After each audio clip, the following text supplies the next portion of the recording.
Good afternoon, everyone. I am Reshmi Sengupta, and on behalf of ABP Education, I welcome you all to our webinar on mental well-being in the pandemic.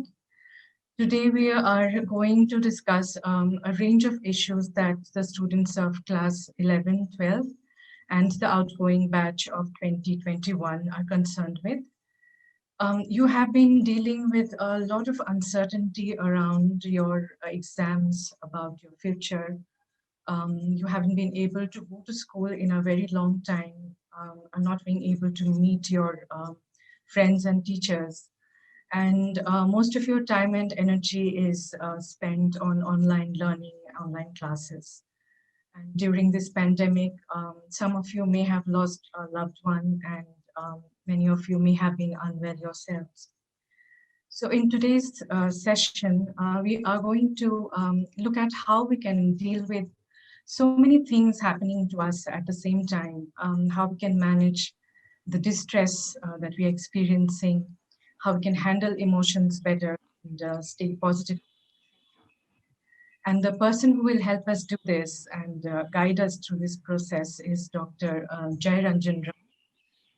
Dr. Ram is a consultant psychiatrist at Apollo Gleneagles Hospital and is the Joint Director of Mental Health Foundation, Kolkata.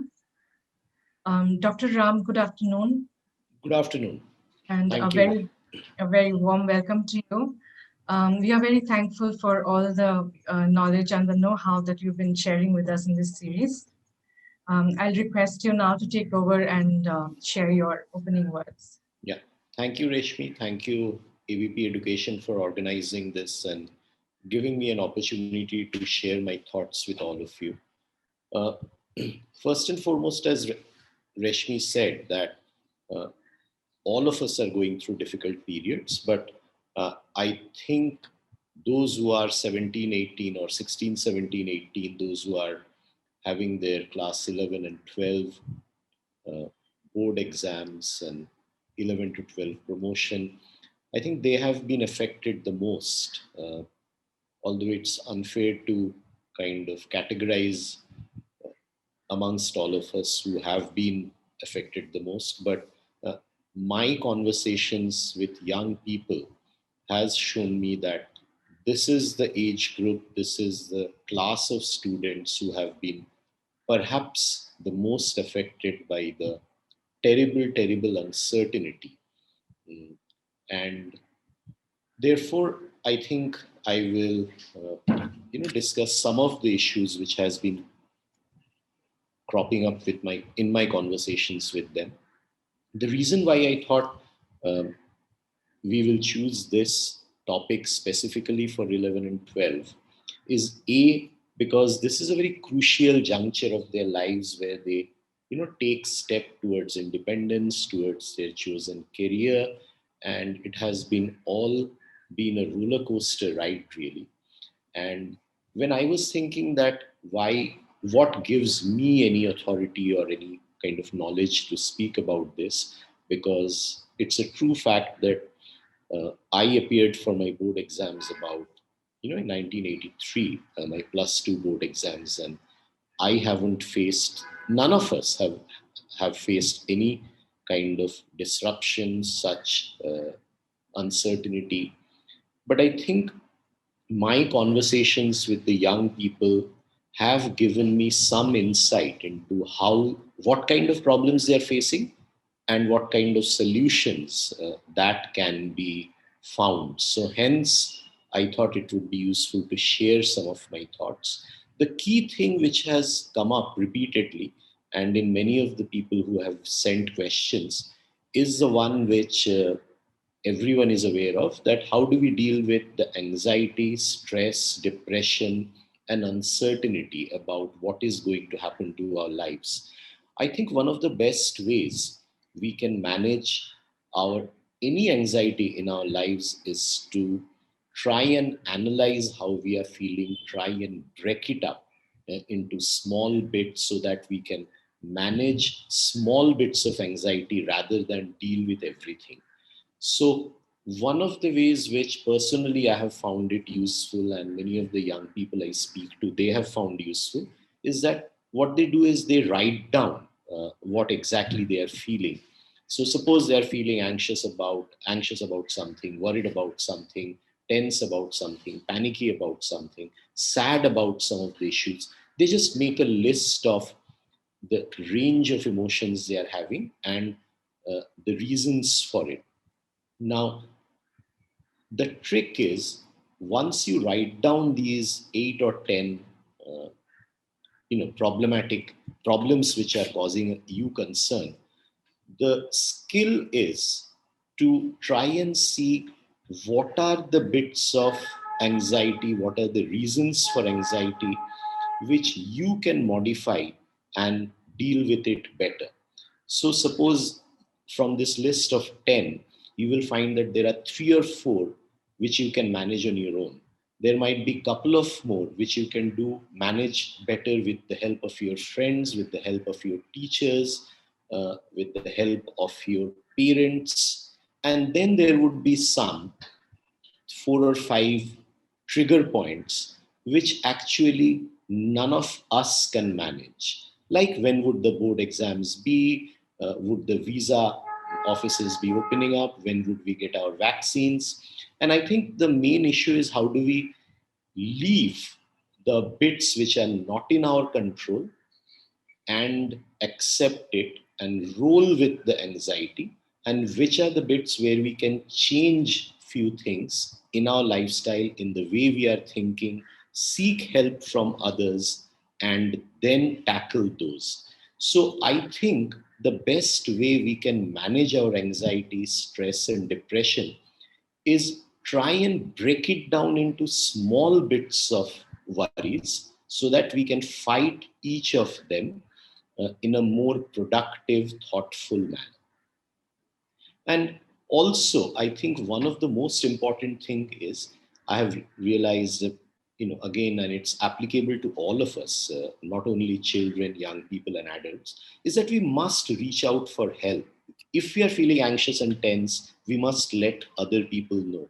So there, it's important to have a support network around you, be it your teachers, be it your friends, be it your parents, be it your relatives, be it your social media friends, so reach out to them, tell them that you are feeling anxious and worried, and I'm absolutely sure that some form of help will come. A lot of students have written in to us about their concerns, and one predominant question is, how are we going to deal with the insecurity about our future?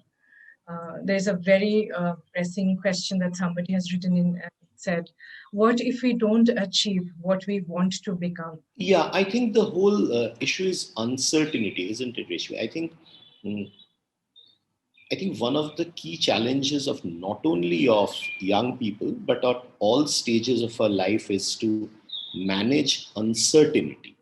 So suppose I give an exam which I know is I haven't done well.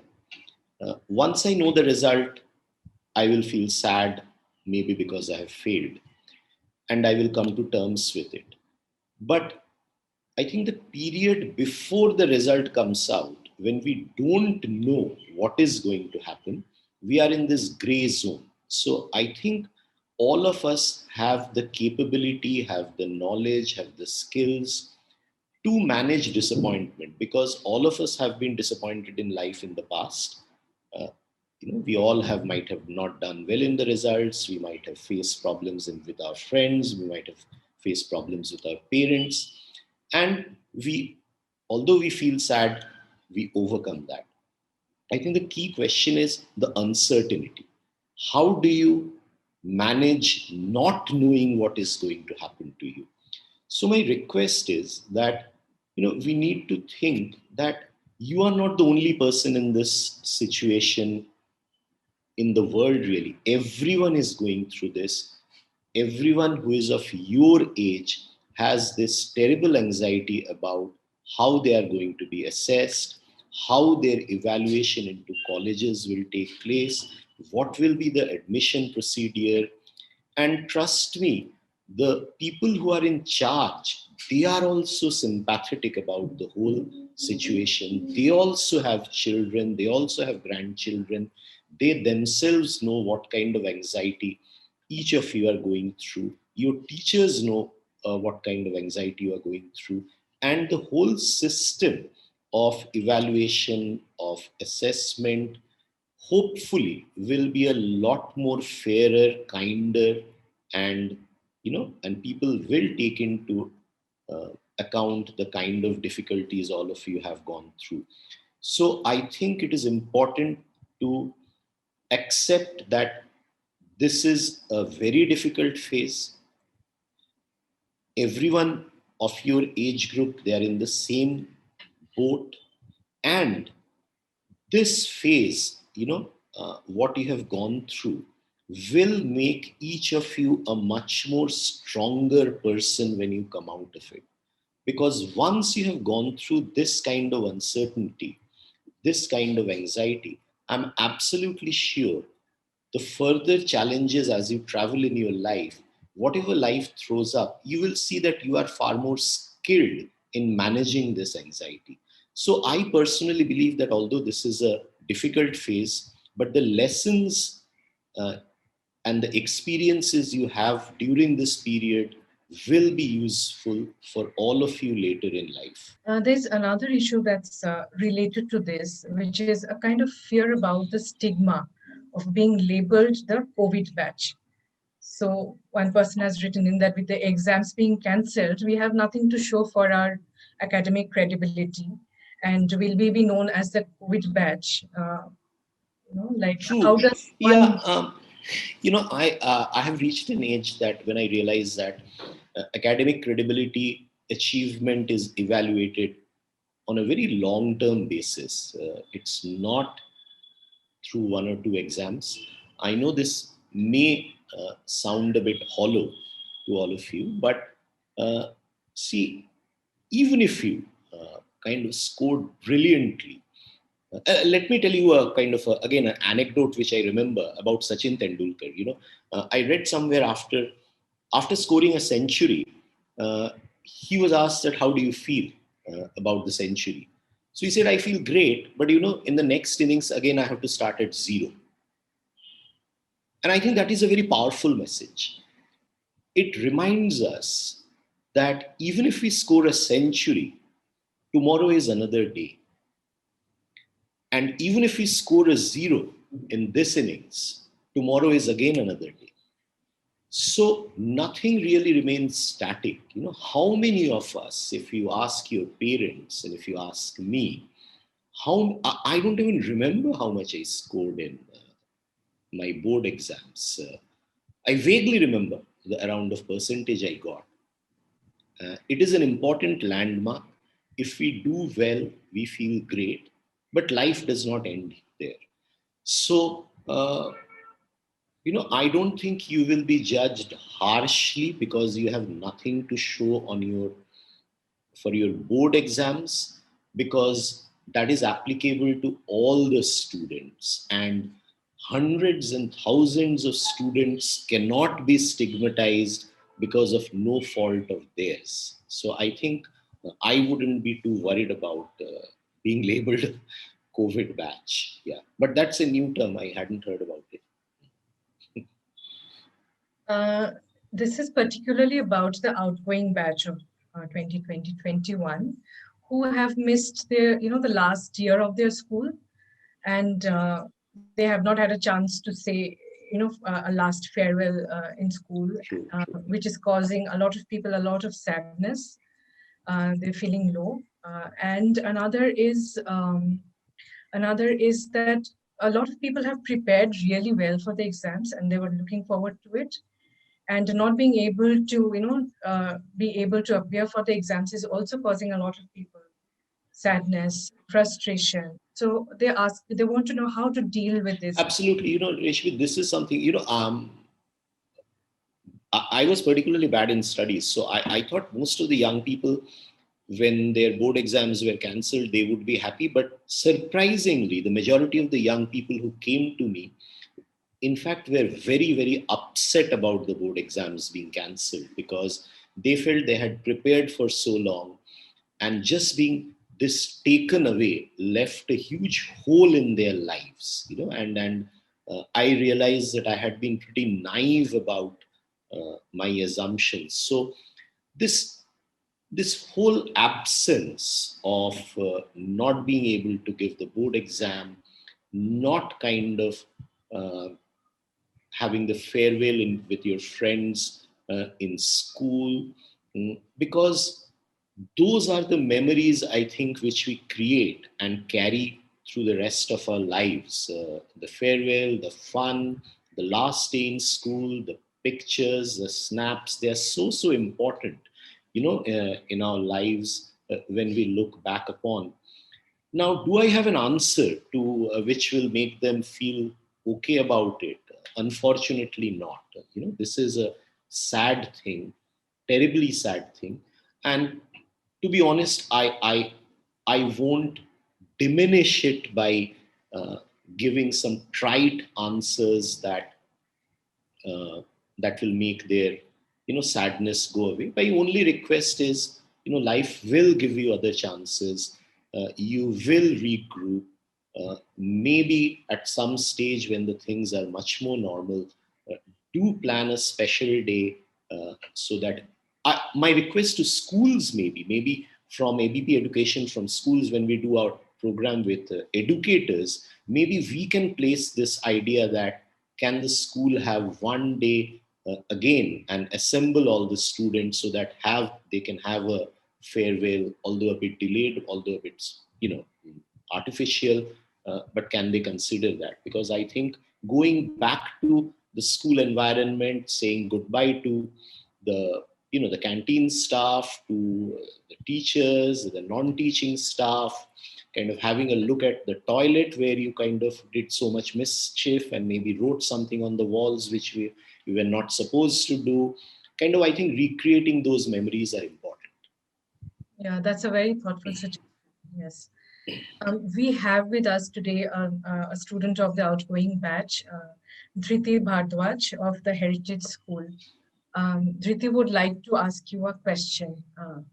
Good evening, Dr. Ram. I have two questions for you. My first question is, what are some interesting hobbies that you would recommend to a student to take up in this time that could maybe help them release their stress?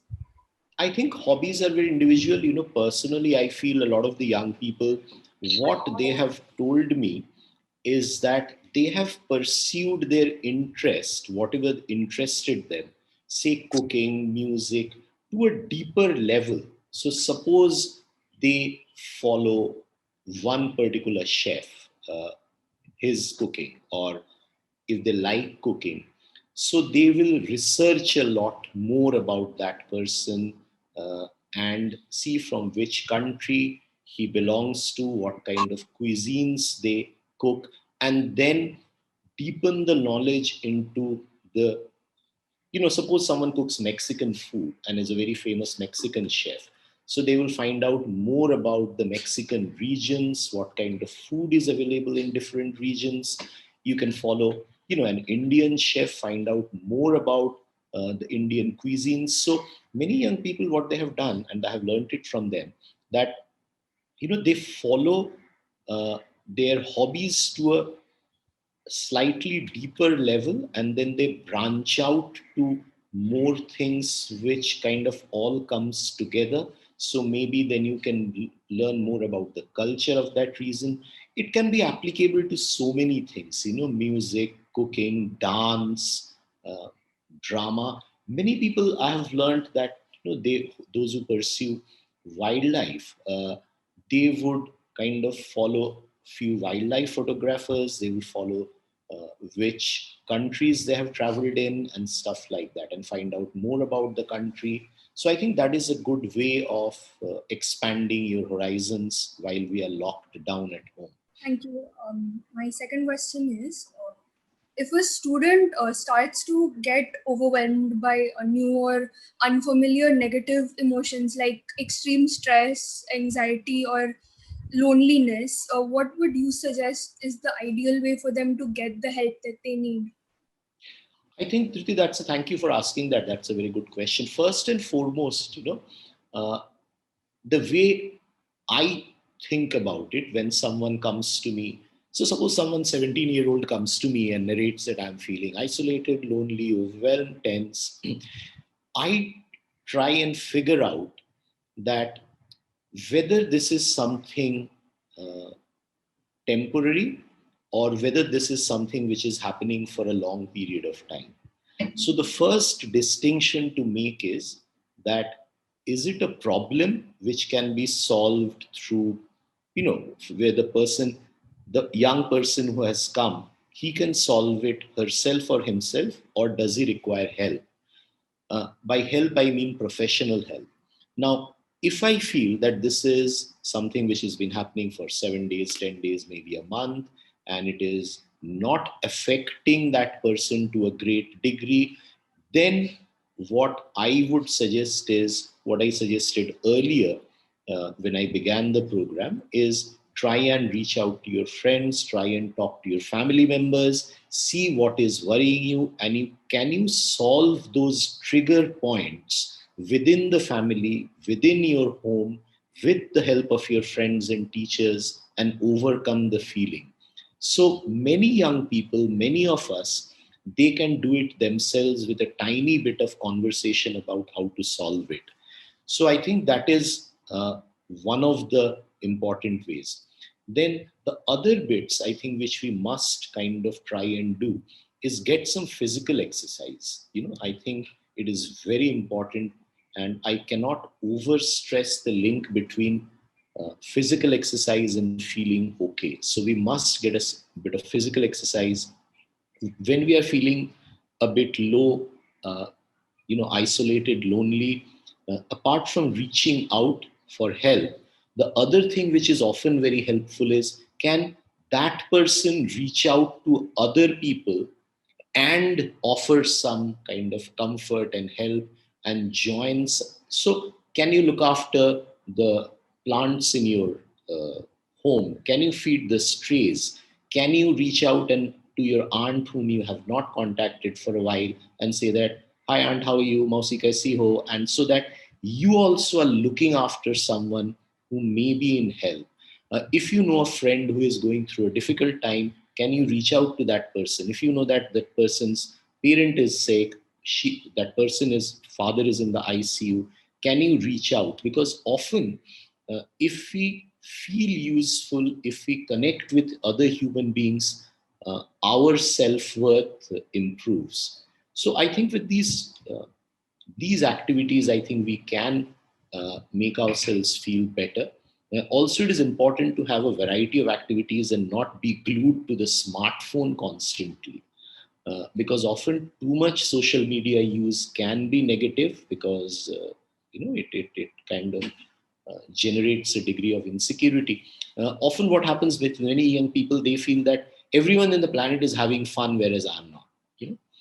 But the point is, if I'm sad and unhappy, or if I have kind of an ordinary dal roti sabzi at home, I wouldn't kind of put it on Facebook. But if I go to a fancy restaurant, then I will put it up on the Facebook. So the impression is that everyone is having fun, whereas I'm not.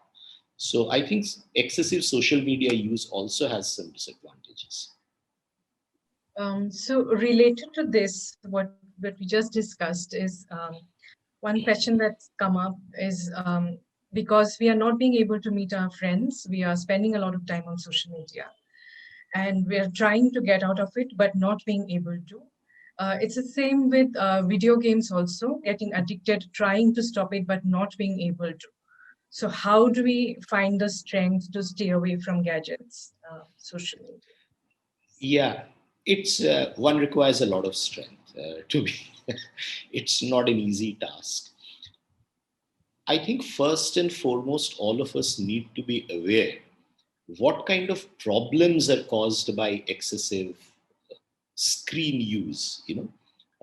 So our eyes take the strain, our physical health suffers, and we become disconnected from the real world because we are so connected to the virtual world. So first and foremost, we need to convince ourselves that yes, these are the problems of excessive screen time.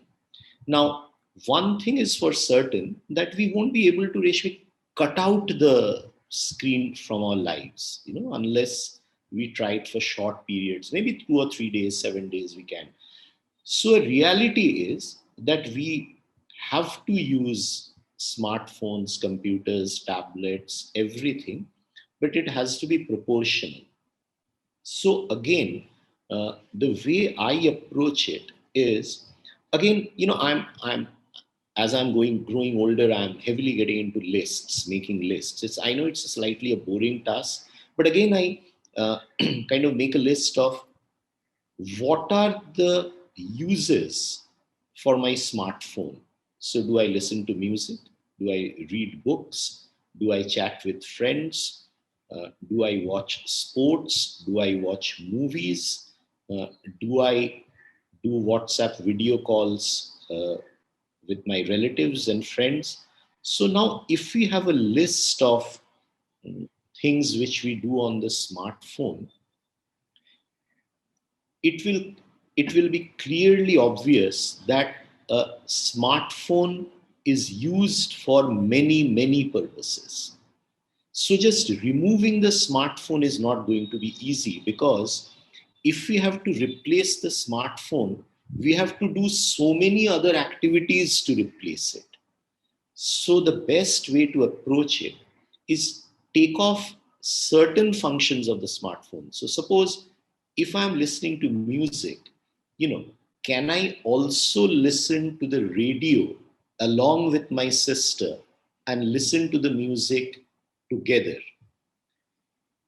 If I play kind of free fire or whatever these kind of free fire happens to be, my knowledge of talking to young people is that's the most apparently popular uh, computer game now, free fire or this grand theft auto, whatever. If I'm spending too much time on that, can I take that off and play board games or ludo or table tennis on my dining table with my family members? If I'm watching a movie, uh, can we do it together rather than on my own? Okay. Uh, if I'm kind of uh, reading something, can I ask also my mom to join me and listen to a podcast on related topic? So my point is, if you see that the screen time, excessive screen time, takes us away from our friends, families, relatives, and creates a bubble around us, and we feel isolated and lonely. So the point is, we need to reconnect with real people rather than the virtual people. Virtual friends are very important. I cannot, minimize the importance they play in our lives.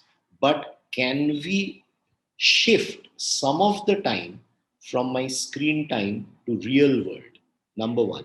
Number two, can I do some other activities which will make me feel good? And like I said, I spoke to Dhriti just now, and can I do some physical exercise? Can I kind of do some activities which will make me feel good? Can I go down just for a walk in the neighborhood to know my neighborhood better? So, how can we replace our solitary pursuit with screen time? And then also, can we have specific dedicated no phone zones at home? So suppose I'm at the dining table, then I will not be allowed to use my phone. Can each member of the family not use phones during meal times? So not only me, everyone makes an effort to reconnect and rebond. And then I'm absolutely sure, after 15 or 20 days of doing this, I can vouch that each of the person who are doing this will feel better. That will motivate them stronger to gradually reduce, excessive use of screen. So you've listed out a whole lot of things that one can do during this time.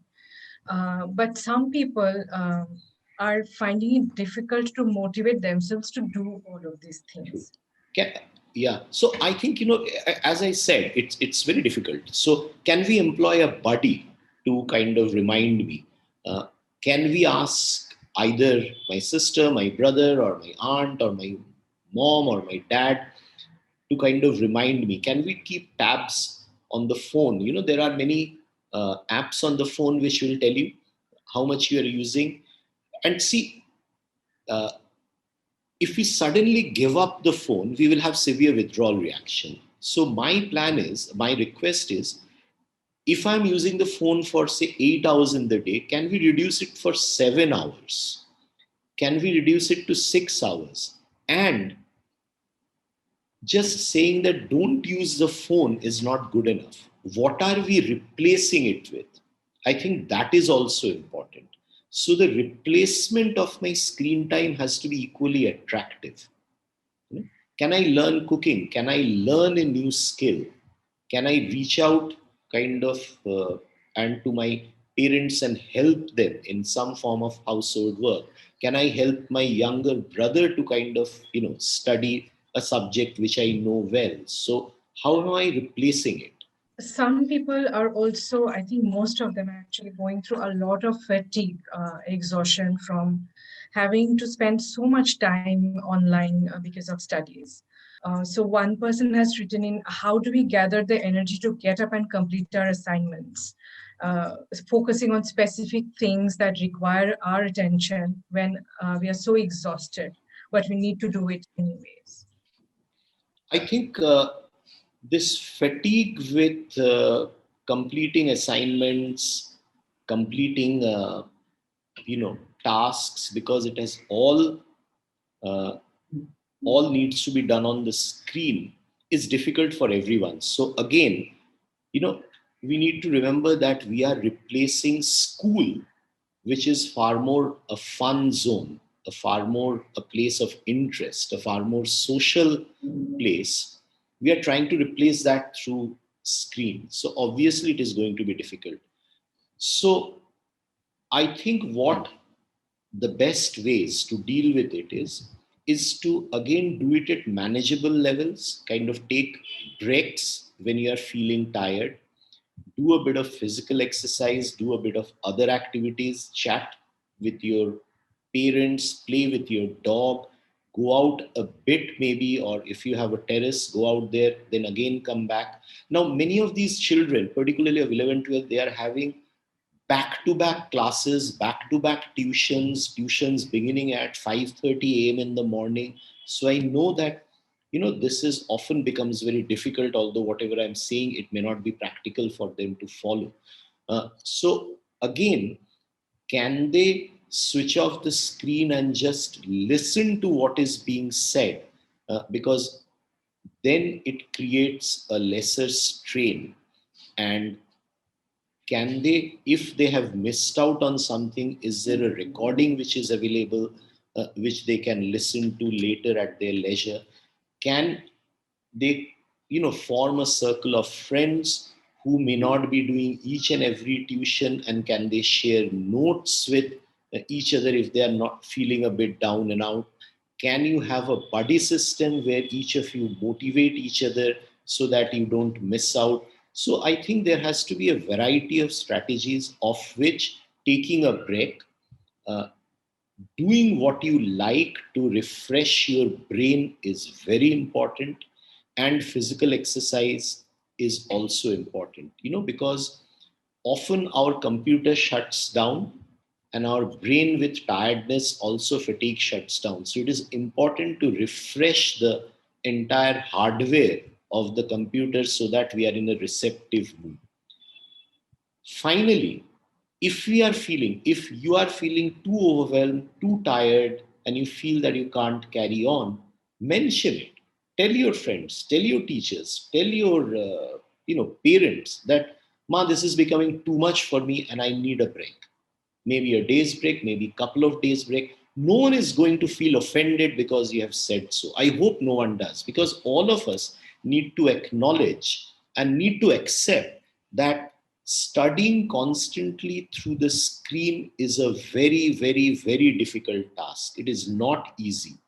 And none of us can maintain the same degree of energy and motivation month after month. And it has been almost 16 months. So if you are feeling overwhelmed, if you are feeling tired, please shout out. And I'm absolutely certain people around you will try and listen and help you. We have amongst us a parent today. Pinky Bhaiya is a mother of two twins. I'll request Pinky to ask her question to you now. Good evening, doctor. Good evening. Good evening. I have twins, a daughter and a son who are outgoing class 12. What are your thoughts on students taking a gap year in such a situation? Do you think it will positively affect their mental health after facing all the uncertainties of the past year? I absolutely, feel that gap years are very, very useful. Unfortunately, it is not something which is very prevalent in our country because of the academic pressure. But I think gap year used meaningfully uh, is can be a very enriching experience, and also it prepares you for the transition to adulthood. If you take time off, reflect, travel, think, work for organizations, intern, it gives you a wider experience which will come in handy. So in my opinion, for those whom it is possible to have gap years, I think it is very, very useful.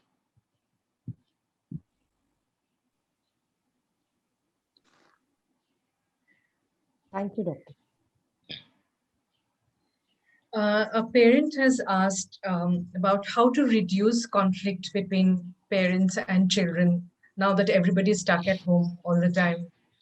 True. I think that is a genuinely problematic. I think all of us, not only parents and children, but I think because when we are stuck at home, there's conflict between adults and children, uh, more possibly conflicts with bosses and uh, staff who are managing because of the very, very difficult situations we are going through. I think the first and foremost thing, as she has asked, is that there needs to be an acknowledgement that uh, there is a conflict which needs to be sorted out. And if both the child and the parent agree upon that, yes, there is a conflict and we need to work on it, I think 50% of the battle is won. Now, we need to kind of understand that the children, particularly those who are at this age, are having a very, very difficult time. And as adults, maybe we have to understand them better, enter their, mind or their psychological space, understand what they are going through better, and try and accept that they are having difficulties and therefore they might be irritable, aggressive, and badly behaved. So there has to be an acknowledgement that the children who are becoming rude, disruptive, it is largely because of the environment. And also, my request is we need to remember that they are kids, we are adults. So, we should not kind of take the conflict to such a level where the adults have to prove our point that we are right. So, maybe we have to at times step back and de escalate the argument. That's number one. Number two, that does not mean if the child is doing something which is wrong, we do not talk about it. So once we are all calm, maybe the next day, the day after, you can talk to the child and say that, look, the way you did that or way you said that or what you are doing has upset me. So the reason why I'm getting angry and upset and kind of maybe scolding you is not because I want to hurt you, I want to punish you, but because I'm worried about you. So, you know, uh, if you talk to parents, if you talk to children, none of us feel happy after we have screamed or shouted. None of us feel happy after we have had a conflict. This is not a political party leaders talking to each other during an election time that if I insult the other party, I feel big. When there is conflict between parents and children, both the parent feel bad and the child also feels bad. So once everything calms down, I think the adult has to take the first step and say that the reason why they are saying all this, is because they are concerned about the child's behavior. That is a very, very important point. And can the child and the parents sit down together and find solutions to the problems which is leading to the conflict? That is another point. The other issue is the parents themselves need to examine whether they are feeling very overwhelmed, stressed, burdened because of the situation.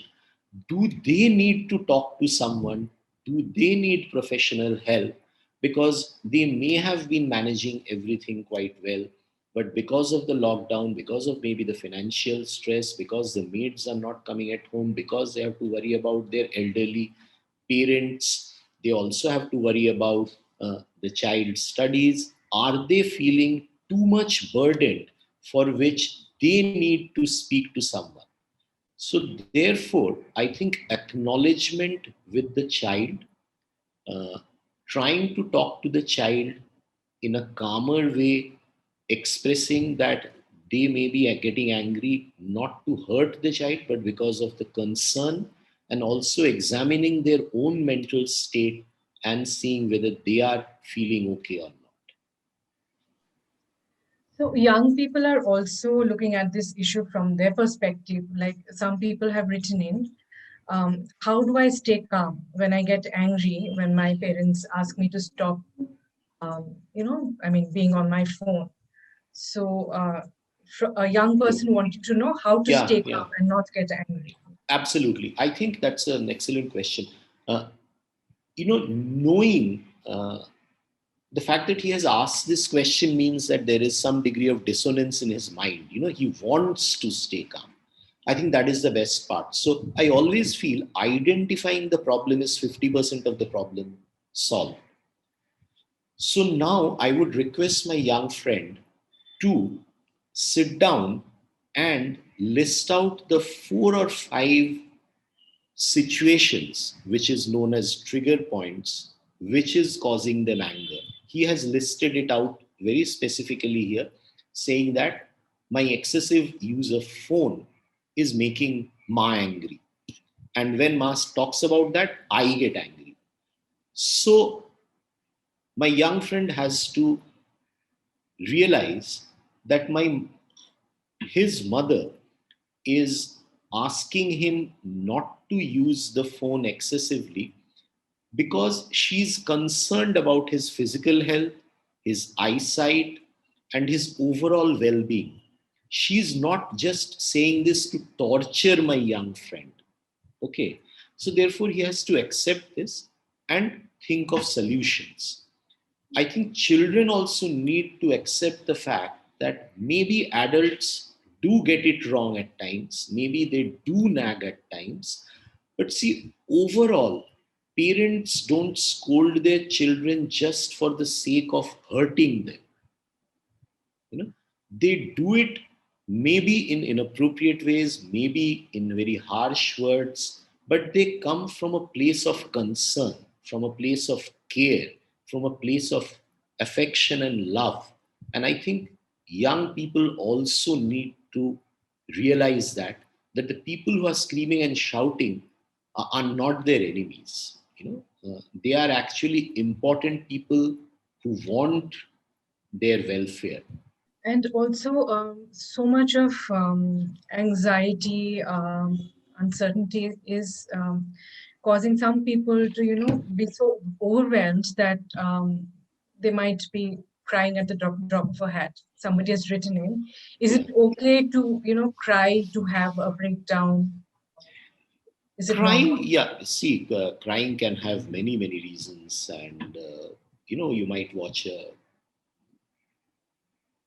DDLJ and cry. You might watch a film and cry. And what is that very famous film where everyone cried? Where there was this one cancer patient. It was very popular. So I've forgotten the name of that film. It was very popular amongst young people, where a young girl with cancer dies and stuff.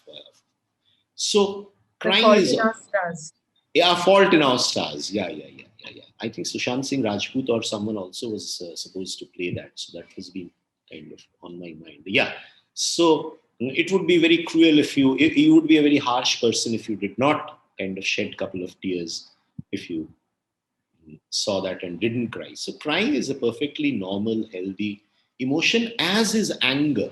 We should not make ourselves kind of becoming absolute robots and not feel anything. But crying at a drop of a hat, crying excessively, becoming far more emotional can be indicators of depression.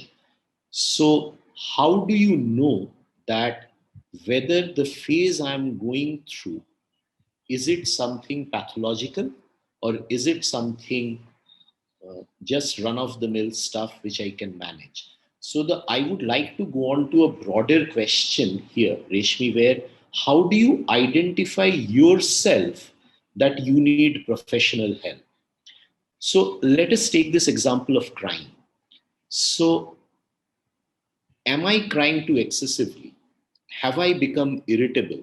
Are there other symptoms of depression like loss of appetite, feeling grumpy, feeling angry, not having interest in other activities which I used to like, not feeling like socializing, poor concentration, thinking even to the extent of maybe, life is a absolute crap, and would it not be, I wouldn't actually feel too bad if I die. Thoughts of self harm, not communicating with friends. So overall, there is a picture of what we know as a clinical depression and syndromal depression. They are the same thing. I'm using them interchangeably. So, am I showing signs which indicate that I might be clinically depressed? Crying can be one symptom of that. And is it lasting for, say, more than 15 days, more than 1 month, and I can't seem to pick up my mood? I used to feel great when I would play with my pet dog, when I would listen to music, but now I just don't feel like it. I'm so tired all the time that I snap at my mother. Then it would indicate that yes, maybe I have clinical depression. Again, the first step is talk to your parents, talk to your teachers, and you may need professional help. So, therefore, I think uh, identifying whether I have a clinical problem like depression, anxiety is very, very crucial. And I feel that not only I should be able to identify it myself, I should be on the lookout whether any of my other friends, my close friends, I'm noticing a change in their behavior. So suppose my friend Arun, you know, I realize that Arun is not kind of replying to my WhatsApp messages. Arun has kind of is behaving oddly. Arun has posted some social media messages where he has said that I'm tired of life. And I know that Arun's father has lost his job. Arun's mother is finding it very difficult. Arun has a sister who has got disability. So my trigger point would be I need to, reach out and look out for Arun so that whether he's feeling okay or not. So I feel that all of us have duties towards our friends and family members and relatives to be alert that the other person may need help. Because remember, when I am going through depression, I may not be aware that what I am going through, and I may not reach out for help. So I feel that identifying the signs and symptoms of depression, anxiety in myself is important, but it is also more important so that I can identify it in my close friends where I can reach out for help. So I'm glad that you asked me this question so that I could talk about it. So among the the criteria that you've listed out as signs of depression, is it that some should be present together in order to be worried about that one might have depression? Or I think, because a lot of people are going through poor concentration because of the the pandemic situation. poor concentration on your own, just crying on your own, which goes away, is not signs of indicative of depression. Depression means something deeper. It indicates a lack of sense of well-being. I may not be able to concentrate uh, because my grandmother is in the ICU, because my father is unwell. My father has just had his COVID positive report, and I don't know how it is going to be turning out. I talk to a lot of young people who are very worried about their parents' health, Reshmi, because they say that, my dad doesn't take care of his health, he smokes, he doesn't wear the mask properly, my mother has diabetes, she doesn't take rest. So many young people, surprisingly, are very worried about their parents' health. And if someone comes out to be COVID positive, they also might have attention problem, irritation, they might withdraw, but that is not depression. That is not clinical depression. Clinical depression is something bigger. It lasts for many days. It changes the way you feel, you think, you act, and then you need to kind of take help. There are certain absolutely red flags which, if any young person feel themselves or pick it up in others, they should immediately reach out for help. One is thoughts of self harm and self harm, actual self harm. I think this is one of the biggest indicators that we must reach out to that young person for help. So self harm is one of the important factors. You mentioned a lot of young people being concerned about their parents, and some have actually lost one parent or both parents, and they have wanted to know um, how to uh, how to deal with this. Yeah, you know, so many. Our heart goes out really. What many of the families have gone through, and there are, as you know, there are multiple deaths often in the family, not one. Deaths, job losses, young children dying, families being devastated. So uh, I'm not sure what is the right way of dealing with it, because how do you deal with such unexpected grief, such unexpected calamities? And on top of that, many families have gone through not being able to admit their loved ones in hospital. They have not been able to get medical help uh, at the right time. They have may spend a fortune on proper medical care, and yet the outcome has been uh, not positive. So there are so many factors which has caused this unparalleled, what I would say, epidemic of death and grief. And again, to be honest, I don't have words to kind of say anything which will lessen their pain. Uh, but I think they need to express it in some way. They need to write. They need to share. They need to be with their families or friends so that they feel comfort in solidarity. If they don't feel communicating with kind of their relatives because they themselves are grieving. Many young people, they have said that I can't talk to my dad because my dad is suffering from grief because he has lost his mother. So can they talk to a teacher, to a friend, to anyone whom they trust? I think expressing your grief is important. There is no timeline for expression.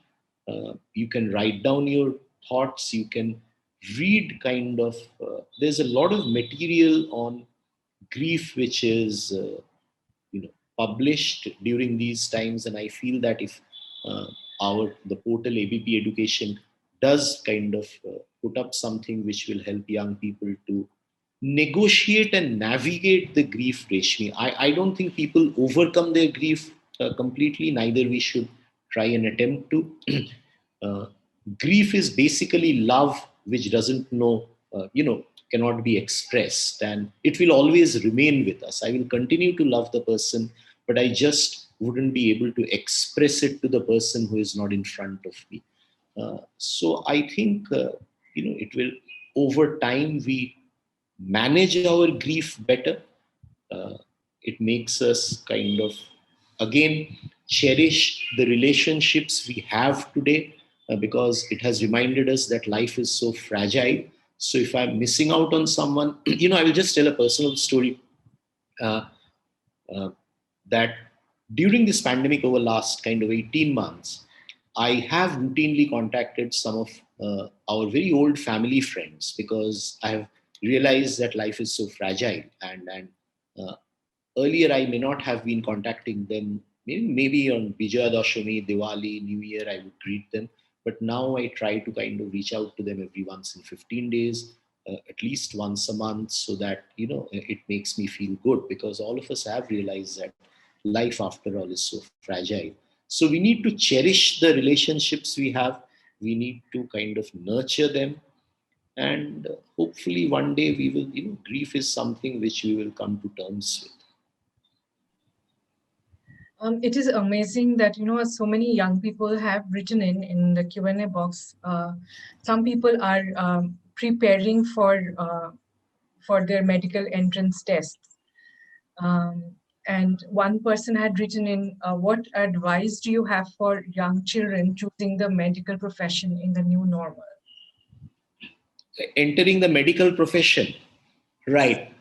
Those who know me, those who come to meet me personally, they would know that I always discourage people entering medical profession, because it's one of the most high risk profession in West Bengal.